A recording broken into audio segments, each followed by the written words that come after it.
Kita akan belajar dalam satu tema, hidup dan melayani di dalam perspektif atau sudut pandang kerajaan Tuhan. Nah, kira-kira apa yang Tuhan maksud dengan kerinduan ini? Hidup dan melayani dalam perspektif atau sudut pandang kerajaan Tuhan. Saudara, saya akan mulai dengan pola pemikiran begini. Apa sih bedanya pola kerajaan dan pola demokrasi? Ya, itu untuk gampangnya saja. Kalau kita bicara kerajaan, maka kita harus tahu dulu apa. Sederhana saja. Kerajaan dan demokrasi itu bedanya. Kalau demokrasi tidak diwariskan, betul tidak? Itu dipilih oleh rakyat. Tapi kalau kerajaan itu diwariskan.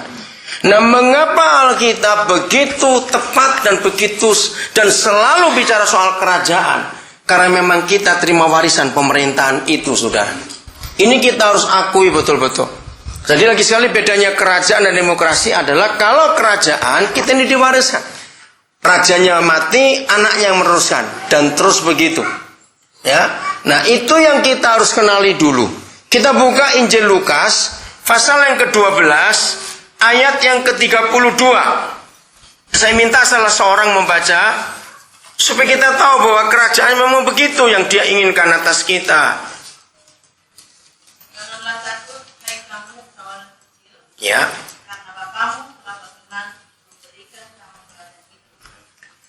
Saudara, perhatikan ini. Saya sangat kagum dengan firman ini. Ya. Tuhan Yesus mengatakan dengan tegas, jangan takut kamu kawanan kecil. Secara fakta, apalagi kita di Indonesia, kita ini minoritas kawanan kecil, betul tidak? Jumlah kita tidak besar. Tapi yang luar biasa, saya tidak tahu berapa banyak di antara saudara yang baru pertama kali tahu ada ayat seperti ini. Ya, bagi saudara sudah sering tahu. Mari kita tanya pada diri kita, sejauh mana kita sudah mengerjakan itu? Yuk, yang di depan itu maju sini supaya yang baru datang bisa geser lagi. Ke depan. Supaya, oke, masuk situ. Iya, terima kasih. Saya ulangi lagi. Berapa banyak di antara saudara yang baru pertama kali tahu ada ayat ini? Dan berapa banyak di antara saudara sudah pernah tahu ayat ini? Bagi yang sudah pernah tahu, saya ingin tanya. Kalau saudara sudah pernah tahu ayat ini, tanyakan pada diri sendiri. Kira-kira kita sudah menggenapi belum ayat ini? Oke, sambil saudara berpikir, saya akan terangkan. Ini hebat sekali. Buat saya, saudara, tidak ada ayat lain di seluruh Alkitab yang sehebat ayat ini dalam dia memberi kita kepercayaan. Saya ulangi lagi. Di dalam Alkitab tidak ada ayat yang lebih hebat daripada ayat ini dalam hal dia memberikan kepercayaan kepada kita yang luar biasa. Di antara kita itu sudah cukup banyak saudara yang sudah tinggal dengan saya sekian belas tahun terakhir ini. Dan mereka ini tahu bagaimana cara saya hidup gara-gara ayat ini. Perhatikan baik-baik. Yang pertama yang kita penting keluarkan adalah kata berkenan. Ya, kata berkenan. Saya mau tanya kepada saudara, tolong kalimat lain dari kata berkenan itu apa? Layak, terlalu tinggi. Ya, betul. Tapi untuk hidup saya dari kata berkenan itu apa? Ada kata yang tepat. Apa? Pantas, hampir betul. Yang wajar, yang hari-hari kita pakai. Dapat, pas, bukan?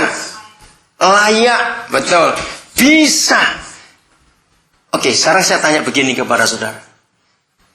Tuhan Yesus berkata, Bapakku yang di surga berkenan.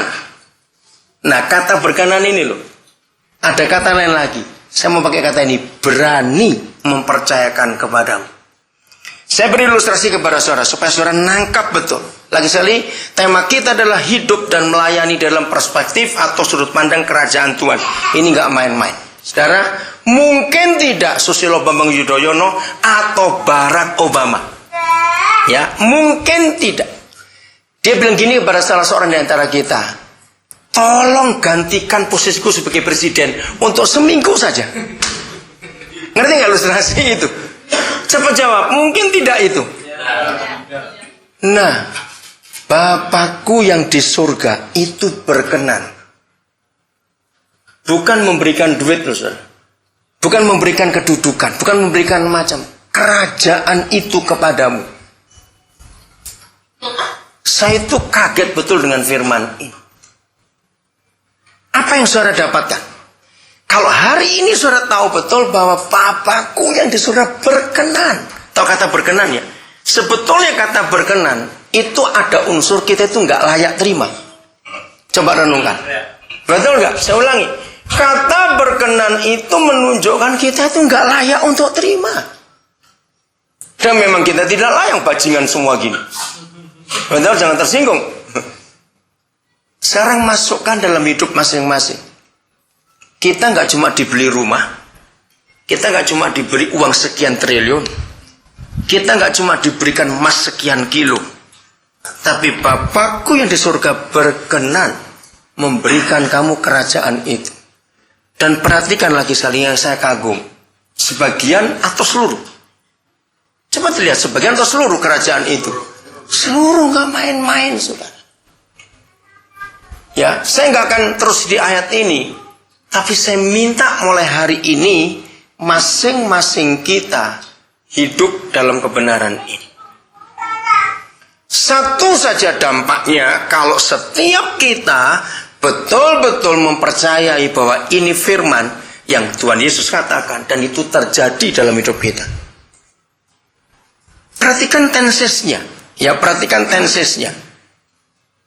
Coba kita lihat lagi ya. Ini penting sekali ya. Kata waktunya. Yang kita perlu tahu betul. Ya. Supaya kita kuat.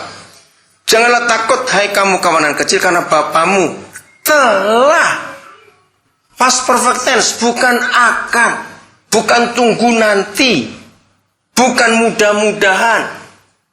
Berarti apa artinya? Sudah terjadi atau belum? Sudah.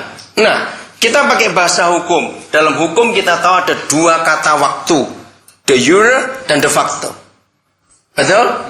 Nah, secara de jure, hukum, hitam di atas putih, ini sudah atau belum? Jauh, sudah atau belum? Sudah. Tapi de facto, secara fakta, terjadi atau tidak? Nah, siapa yang salah? Saudara, ada yang salah dalam hidup kita. Maka itu ciri pertama. Tanda pertama, ketika ayat ini terjadi, lagi sekali temanya kita hidup dan melayani dalam perspektif kerajaan Tuhan. Tanda yang pertama, kalau ini terjadi, saudara tidak akan pernah takut dan khawatir kalau raja itu bicara sesuatu. Iya atau tidak? Ayo kita jujur. Sekian tahun kita di ladangnya dalam pelayanan. Berapa banyak hal yang tidak terjadi. Ada raja itu sudah ngomong. Kenapa nggak terjadi? Dengarkan. Lagi sekali, tanya saudara yang sudah tinggal lama dengan saya. Saya itu kalau mendengar raja itu memerintahkan sesuatu, ini penting sekali. Saya tidak pernah ngukur dua hal. Satu, saya punya uang atau tidak. Dua, saya tidak pernah ngukur saya mampu atau tidak. Ini penting sekali. 100% pekerjaan Tuhan terhambat bukan karena setan. Saya paling marah kalau ada orang Kristen hobinya nyalakan setan. Ngapain nyalakan mereka? Mereka tuh sudah salah dari dulu, nggak usah disalahkan juga salah. Jadi salah kalau kita sibuk nyalakan mereka. Ternyata yang menghambat kita maju adalah ketika raja itu memerintah kita buat sesuatu, kita ngukur diri kita dulu. Aku nggak punya duit. Aku nggak bisa. Yang nyuruh tuh nggak goblok. Dia tahu kita nggak punya duit memang. Oh nggak ada yang ngamen? Ya sudah. Betul tidak sekarang ini konsepnya?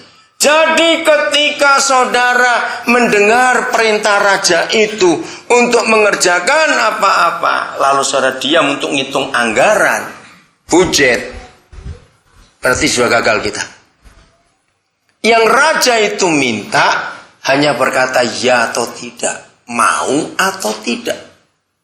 Dia tahu betul siapa kita. Benar enggak? Yesaya menulis dia itu tahu kita. Yeremia juga dengan nama. Bahkan sebelum kita lahir dia sudah kenal kita. Bayangkan. Masa kita ngajari dia? Ketika dia menyuruh lagi sekali, pasti dia tahu siapa kita. Jadi catat, ini penting. Kegagalan pekerjaan Tuhan